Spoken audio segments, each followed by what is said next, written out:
দীর্ঘ প্রতীক্ষার অবসান ঘটিয়ে অবশেষে মিলল ডিএ। পালা বদলের পর নতুন সরকার আসার পর মানুষের যে দীর্ঘদিনের অপেক্ষা, রাজ্য সরকারি কর্মীদের যে দীর্ঘদিনের অপেক্ষা, সেই ডিএ কিন্তু ইতিমধ্যে মিটিয়ে দেওয়ার কাজ শুরু হয়ে গেছে। তবে প্রশ্ন হলো, এখন কাদের ডিএ মেটানো হচ্ছে এবং বাকিদের ডিএ কবে মেটানো হবে? আজকের প্রতিবেদনের সমস্ত তথ্য আপনাদের জানাবো, তার জন্য প্রতিবেদনটা সম্পূর্ণ দেখুন। নমস্কার, আমি সানিয়া, দা নিউজ বাংলায় আপনাদের সকলকে স্বাগত। সমস্ত প্রতীক্ষার অবসান ঘটিয়ে অবশেষে মিলল ডিএ। দীর্ঘদিন ধরে আমাদের রাজ্যে সরকারি কর্মচারীরা ডিএ নিয়ে আন্দোলন করেছেন। বিভিন্ন জায়গায় বিভিন্ন মঞ্চ গড়ে উঠেছে। সংগ্রামী যৌথ মঞ্চের টানা 2 বছরের লড়াই এই ডিএ অর্থাৎ মহার্ঘ ভাতা নিয়ে আন্দোলন। কেন পশ্চিমবঙ্গে তৎকালীন সরকার অর্থাৎ মমতা বন্দ্যোপাধ্যায়ের সরকার বকেয়া ডিএ মিটিয়ে দিচ্ছিল না? একদিকে যখন হাইকোর্টে মামলা হয়েছে, পাশাপাশি সুপ্রিম কোর্টে মামলা হয়েছে। দুই কোর্টের কাছে কিন্তু ঝাড় খাওয়া সত্ত্বেও মমতা বন্দ্যোপাধ্যায়ের সরকার এই বকেয়া ডিএ মিটিয়ে দেয়নি। এমনকি কোর্টের নির্দেশের পরেও তারা রাজকোষ শূন্য এই অজুহাতে দীর্ঘদিন ধরে ডিএ আটকে রেখেছিল। অবশেষে এবার ডিএ মিলল শুক্রবার, অর্থাৎ গতকাল থেকে ডিএ দেওয়া শুরু হয়ে গেছে। এখন প্রশ্ন হলো, কারা পাচ্ছে এই ডিএ? রীতিমতো যারা সরকারি অবসরপ্রাপ্ত কর্মী অর্থাৎ রাজ্য সরকারি কর্মী যাদের অবসর গ্রহণ করেছেন, তারা বর্তমানে ডিএ পাচ্ছে। গতকাল থেকে সেটা শুরু হয়ে গেছে। গতকাল অর্থাৎ শুক্রবার থেকে বহু মানুষের অ্যাকাউন্টে কিন্তু এই বকেয়া ডিএ চলে গেছে। যদিও এটা এমনটাই নবান্ন সূত্রের খবর, যদিও নবান্ন থেকে কোনো অফিসিয়াল নোটিশ এখনো পর্যন্ত বেরোয়নি, কিন্তু বহু আধিকারিকদের সঙ্গে কথা বলে এখনো পর্যন্ত জানা গেছে, এমনকি নবান্নের সূত্রেরও এটা খবর, যে ইতিমধ্যে অবসরপ্রাপ্ত কর্মীদের অ্যাকাউন্টে কিন্তু এই মহার্ঘ ভাতার টাকা ঢুকে গেছে। কিন্তু প্রশ্ন হলো, বাকিরা কবে টাকা পাবে? অর্থাৎ যারা অবসরপ্রাপ্ত নয়, এখনো রাজ্য সরকারের কর্মচারী, তারা কবে এই বকেয়া ডিএ, তাদের বকেয়া ডিএ কবে মিটিয়ে দেবে বর্তমান রাজ্য সরকার?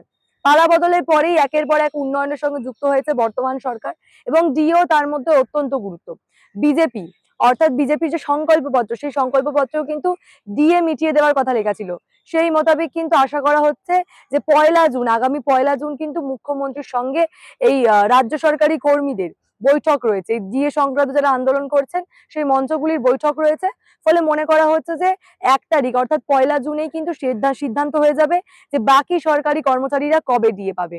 হ্যাঁ, বলছি দাদা, গতকাল থেকে তো শুরু হয়ে গেছে অবসরপ্রাপ্ত কর্মীদের বকেয়া দিয়ে মেটানো। আহ, আপনাদের কথাও দ্রুত ভাবা হচ্ছে বলে সরকার নবান্ন সূত্রের খবর। কি বলবেন বিষয়টা নিয়ে? দেখুন, এখানে আমরা ওরা কোনো বিভেদ নেই।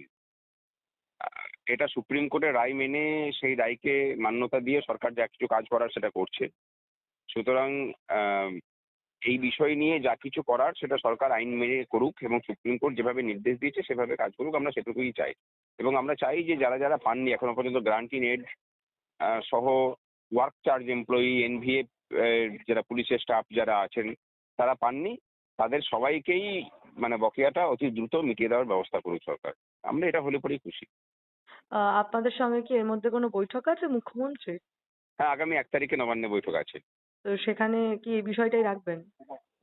হ্যাঁ, সেখানে এই বিষয়টা আলোচিত হবে, তার সাথে আরো অন্যান্য বিষয়ও থাকবে। সেটা হলো যে অস্থায়ী কর্মচারীদের বিষয় থাকবে, সেখানে শূন্য পদে নিয়োগের বিষয় থাকবে, এবং সেখানে বিগত 15 বছর ধরে থ্রেড কালচারের যারা ধারক বাহক ছিলেন তারা এখনো পর্যন্ত দপ্তরগুলোতে বসে আছেন বহাল তবিয়তে, তাদের বিরুদ্ধে ব্যবস্থা নেওয়ারও বিষয় থাকবে। বেশ বেশ, ধন্যবাদ। এবং যার জন্য এই বৈঠকটাকে গুরুত্বপূর্ণ বলে মনে করা হচ্ছে। এবং যেমনটা প্রথমেও বলছিলাম যে বিজেপির সংকল্পপত্র, এই সংকল্পপত্রে কিন্তু পরিষ্কার লেখা ছিল, বা পরিষ্কার বারংবার বিজেপি দাবি করেছে যে বিজেপি সরকার ক্ষমতায় এলে কিন্তু ডিএ মিটিয়ে দেওয়া হবে। ফলে দেখার বিষয় যে 1লা জুনের বৈঠকের পর সত্যি সত্যি বাকি রাজ্য সরকারি কর্মীদের ডিএ মিটিয়ে দেওয়া হয় কিনা। কারণ একদিকে যখন অবসরপ্রাপ্ত কর্মীরা ডিএর টাকা পেতে শুরু করেছেন, আগের সরকার কিন্তু কখনো এই উদ্যোগ নেয়নি।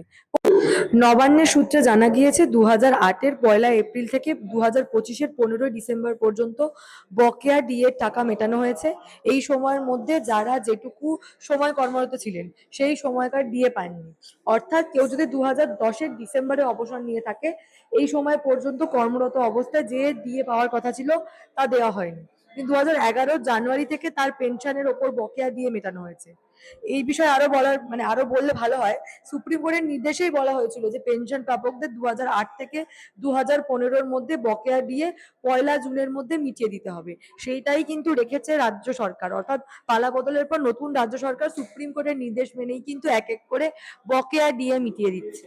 কোর্টের নির্দেশ থাকা সত্ত্বেও কিন্তু বারংবার বিভিন্ন খেলা মেলা থেকে শুরু করে বিভিন্ন জায়গায় টাকা নষ্ট করা হয়েছে, কিন্তু রাজ্য সরকারি কর্মীদের যেটা অধিকার, সেই অধিকার দিয়েটা কিন্তু মহার্ঘ ভাতা কিন্তু মিটিয়ে দেওয়া হয়নি। একদিকে যেমন আমরা জানি যে অন্যান্য রাজ্যের তুলনায় আমাদের রাজ্যে কিন্তু কর্মীরা প্রচুর কম ডিএ পান, এবং হাইকোর্টের নির্দেশে সেই ডিএর পরিমাণ কিন্তু বাড়িয়ে দেওয়া হয়েছিল। সেই শতাংশের ডিএর পরিমাণ বাড়লেও রাজ্য সরকার কিন্তু সেই ডিএ শেষমেশ দেয়নি। অবশ্য পালা বদলের পর নতুন সরকার কিন্তু সেই বেড়ে যাওয়া শতাংশেই দিয়ে দিচ্ছে বলেই এখনো পর্যন্ত জানা যাচ্ছে। এখন দেখার বিষয় বাকি রাজ্য সরকারি কর্মীরা তারা কতদিনে দিয়ে পান। সত্যি সত্যি কি পালা বদলের পর তাহলে রাজ্যেও বদল আসছে? এ বিষয় নিয়ে আপনাদের মূল্যবান এবং গুরুত্বপূর্ণ মতামত অবশ্যই জানাবেন দ্য নিউজ বাংলার কমেন্ট সেকশনে, এবং দেখে থাকুন দ্য নিউজ বাংলা।